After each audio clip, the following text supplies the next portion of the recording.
Hello everybody, I'm JackieKCooper and this is my entertainment rundown featuring a review of the film Harriet. And of course the Harriet of the title is Harriet Tubman. And people in my area of Middle Georgia where I live, we are familiar with that name. We have a museum in Macon, Georgia about Harriet Tubman. She is a well-known figure. I remember from my history lessons in high school and college about Harriet Tubman and the Underground Railway. But I had never really known the backstory behind this. And this movie, which is directed by Casey Lemons, does a great job of giving you that backstory and telling you how a slave, in Maryland, I think it is, where she was living, she was property. Her family, her mother and father were there, 2 brothers, but her sister had been sold to another plantation owner. She was constantly in threat of being sold herself. She went by the name at this time of Minty, and she found out that she was going to be sold. And her husband was there on the same plantation with her. The guy who owned the plantation is played by Joe Alwyn.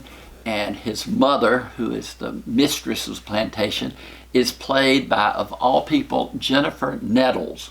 Jennifer Nettles of Sugarland fame. I've seen her do some TV shows, but this is the first movie role that I've seen her have. And she does a great job of playing a vicious,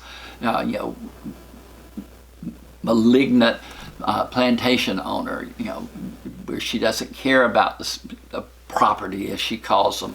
So it's a kind of a stunning performance from her.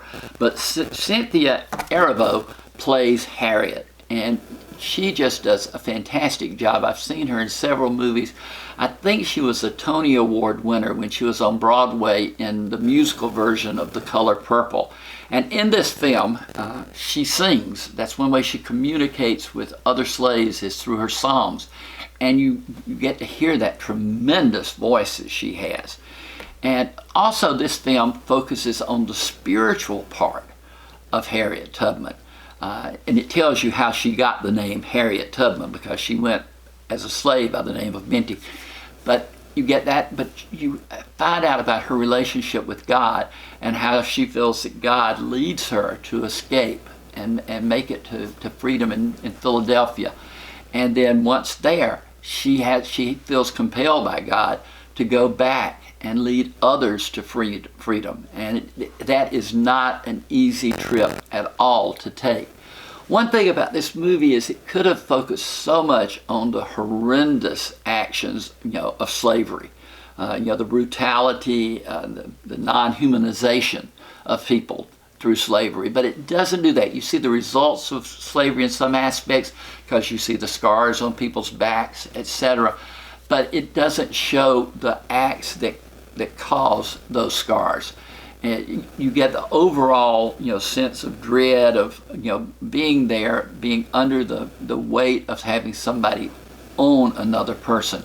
But it does not go to the more gory aspects. It just centers on this amazing story that is Harriet Tubman, of how she became committed to going back and forth and rescuing people and the places that she, depended upon for help in doing what she feels is the mission that God wants her on.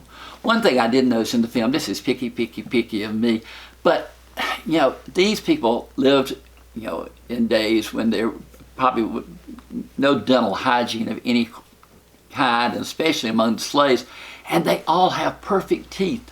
I mean, just bright, perfectly lined up teeth. I don't know why that stood out to me so much, but I'm thinking, no, that's a little anachronistic to have those perfect teeth. I mean, even if they weren't out, if they didn't have gaps, where teeth had fallen out, etc., they wouldn't have been so magnificently white as they were, gleaming and shining through. But that's just a little idle quibble.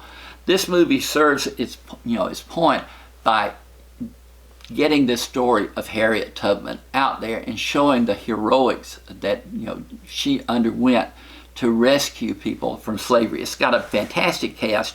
As I said, it's got Cynthia Erivo, Joe Alwyn, Jennifer Nettles, Leslie Odom Jr., Janelle Monáe. They're both great. Bondi Curtis Hall is a preacher who assists in getting the people out. The film is rated PG-13. It's got profanity and violence, but not extreme violence. And I was so impressed with just the story itself that I've rated it 7 out of 10.